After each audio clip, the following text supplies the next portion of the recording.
Pilihannya dua, mati atau makan babi. Nggak boleh pilih mati. Ada babi, ada mati. Sampean pilih mana? Aku pilih mati aja lah. Jangan. Pilih babi. Ambil tuh babi, colek-colek pakai kecap. Pilih babi. Ambil tuh babi, colek-colek pakai kecap. Pilih babi. Ambil tuh babi, colek-colek pakai kecap.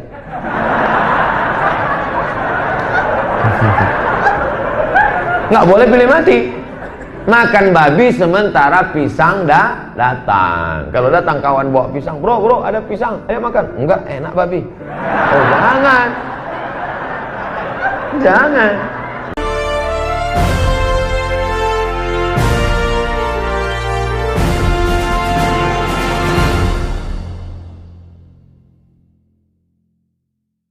Shalom saudara-saudaraku yang diberkati oleh Tuhan, salam damai sejahtera bagi kita semuanya. Kembali berjumpa dengan saya, Pastor Daud Timotius Tampu Bolon, tentunya di channel God Ministry. Ya, Pastor Daud mengucapkan terima kasih banyak buat kesediaan saudara-saudara untuk mengklik video ini. Dan tentunya jangan lupa untuk di-subscribe serta nyalakan tombol loncengnya. Agar setiap kali Pastor Daud mengupload video yang baru, maka saudaralah orang yang pertama sekali mendapatkan notifikasi dari saya. Dan juga dengan mengklik video ini serta mensubscribe-nya, saudara sudah ikut bergabung melayani bersama-sama dengan Pastor Daud serta memberitakan Injil serta memperluas kerajaan surga datang ke dalam dunia ini. Baik, saudaraku yang diberkati oleh Tuhan, kali ini kita akan melihat bagaimana dalam video ini seorang perempuan muslim mencoba memakan daging babi yang sebenarnya dalam ajaran mereka diharamkan, tetapi dengan pengecualian daging babi yang tadinya haram itu ternyata bisa dimakan dalam kondisi darurat. Tentu saja perempuan yang berjilbab ini punya alasan tertentu sehingga dia mencoba untuk memakan daging babi tersebut. Nah, namun sayangnya ini dipublikasikan sehingga banyak umat Islam berang dan marah melihat video perempuan yang berjilbab ini. Seperti apa videonya? Mari sama-sama kita saksikan video berikut ini. Assalamualaikum warahmatullahi wabarakatuh. Selamat malam di Amerika, selamat pagi di Indonesia, dan selamat sore ya, pagi mungkin ya. Oh, tengah malam nih di Eropa, atau pagi-pagi buta di Eropa. Gini loh teman-teman, ya pagi ini di Indonesia, Dewi Bulan mau mempraktekkan bagaimana makan babi kecap yang baik dan benar, ya. Nah, di sini Dewi Bulan sebagai muslimah mau mempraktekkan yang bagaimana supaya makan babi itu halal. Nah, saya juga di sini mengundang, bentar nih, kemarin undangannya udah saya dikasih, tapi kemana undangannya ya? Halah, kepriben kie. Nah, ini undangan makan babi yang baik dan benar untuk Pak Ma'ruf Amin, untuk Pak Anwar Abbas, untuk Napoleon Bonaparte, untuk Habib Rizik, untuk Ustadz Abdul Somad, untuk Ustadz Adi Hidayah, dan teman-teman yang belum pernah merasakan makan babi yang enak. Nah, buat mu'alaf, ya sampean udah pernah makan babi, ya Anda rugi kalau sekarang nggak makan babi, ya. Saya mau nunjukin babi, ini babi kecap. Saya masaknya kemarin, ini resepnya langsung dari sang penggugat. Sang penggugat kasih saya resep, enak ya. Nih, saya kasih tunjuk dulu ya, biar nggak bohong nih. Nah, ini babinya, enak kan? Tunggu biar kelihatan ya. Nah, kelihatan nggak sih? Kelihatan ya? Oh, ini babinya nih ya, babi kecap, enak. Nah, ini pakai mie goreng, tadi baru masak mie goreng. Mie gorengnya mie goreng ini Indomie. Di sini banyak Indomie mie goreng. Satu bungkus itu $1. Nah, kalau babi ini murah di sini, murah banget kalau di sini. Kalau di Indonesia mahal banget ya. Nah, tapi sebelum makan babi yang baik dan benar, harus ada etikanya buat teman-teman muslim, muslimah yang kepengen banget makan babi, tapi tetap halal. Bagaimana caranya? Ya, kan kalau makan babi saja katanya di Quran atau di hadis itu kan haram. Nah, bagaimana caranya tidak kepepet tapi tetap halal? Lah kan kalau di hadis bilangnya kalau makan babi boleh asal kepepet. Ya, makanya di pojokan gitu kan kepepet ya. Kalau makan di pojokan gitu kepepet, lah nggak apa-apa. Tapi kalau lagi nggak kepepet dan tetap halal, tidak haram, bagaimana caranya?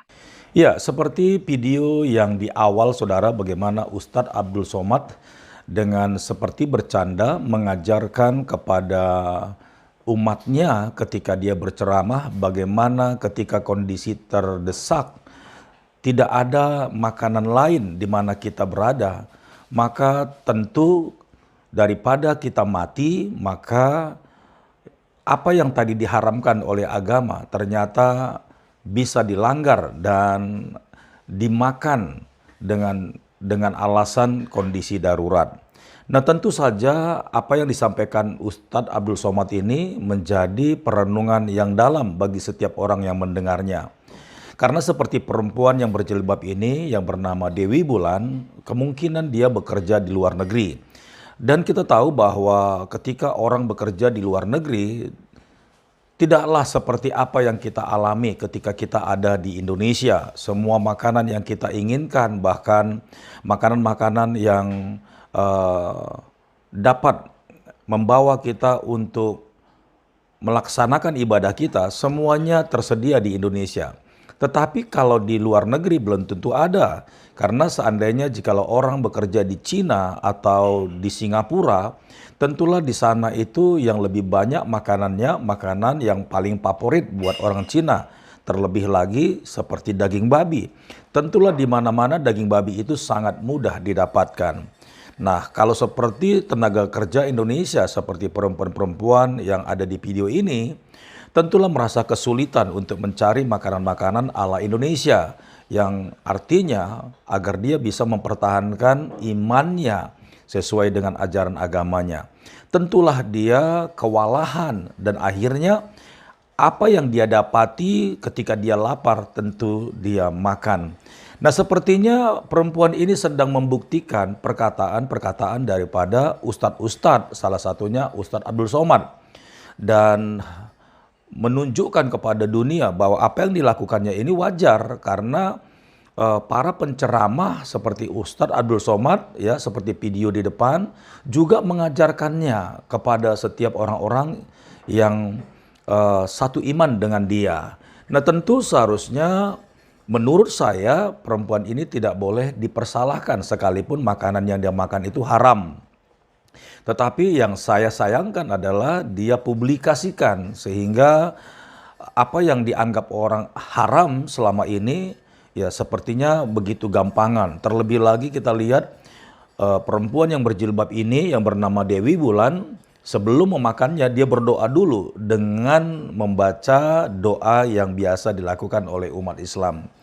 Jadi begini teman-teman, pertama-tama Anda harus membaca Bismillahirrohmanirrohim dulu, lalu diteruskan dengan Al-Fatihah ya.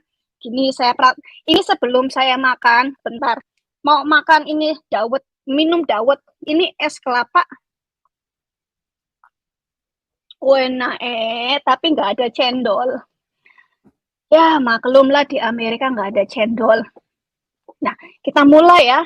Kita mulai bagaimana praktek makan babi tetap halal. Ya, kita doa dulu ya. Bismillahirrahmanirrahim. Alhamdulillahirabbil alamin. Arrahmanirrahim. Maliki yaumiddin. Iyyaka na'budu wa iyyaka nasta'in. Ihdinas siratal mustaqim. Siratal ladzina an'amta 'alaihim ghairil maghdubi 'alaihim waladdallin. Kalau Dewi Bulan nggak pakai amin, langsung tancep. Ingat, ini babinya. Wow, babi kecap. Babi kecap ini resepnya dari sang penggugat. Ya, tadi kita sudah baca bismillah dan kita sudah baca Al-Fatihah. Tinggal disantap.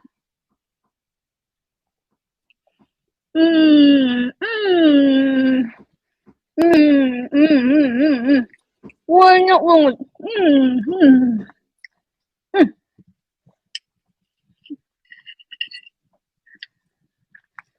Wah, enak banget. Enak banget.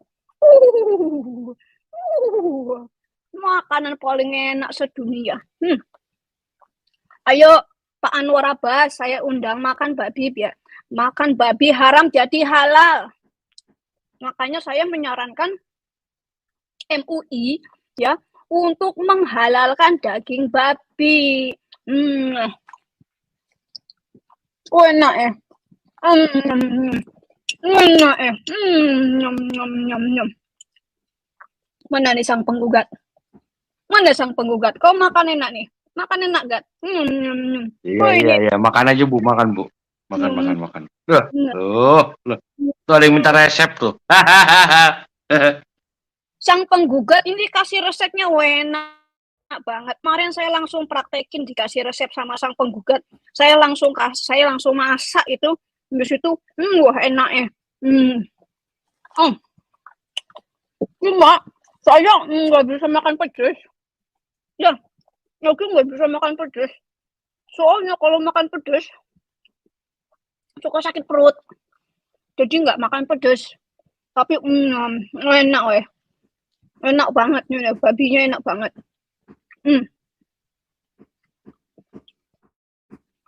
Wah.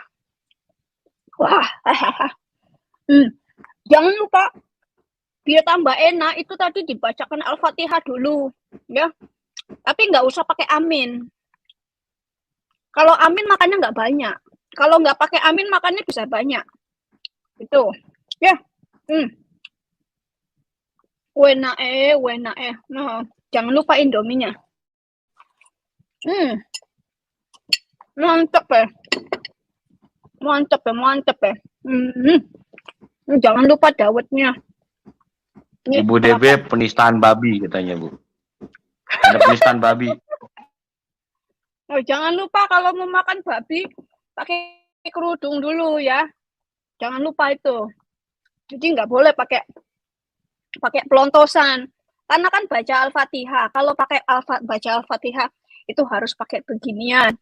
Gitu.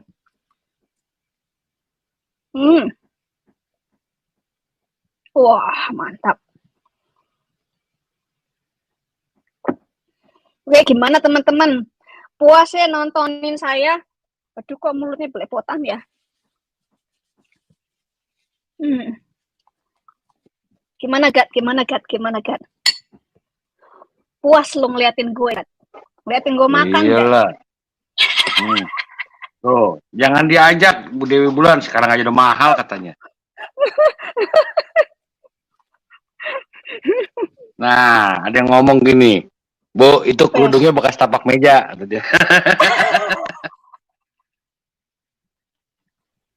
Gue bilang juga apa, ketahuan bekas tapak meja.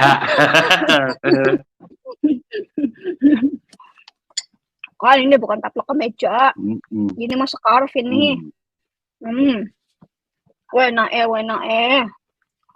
Makan babi paling mantep emang kalau pakai Al-Fatihah.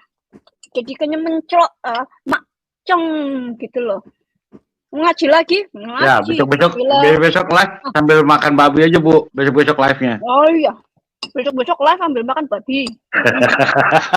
Yuk, kita baca Al-Fatihah lagi biar makin enak ya. Bismillahirrahmanirrahim. Alhamdulillahirabbil alamin. Arrahmanirrahim. Maliki yaumiddin. Iyyaka na'budu wa iyyaka nasta'in.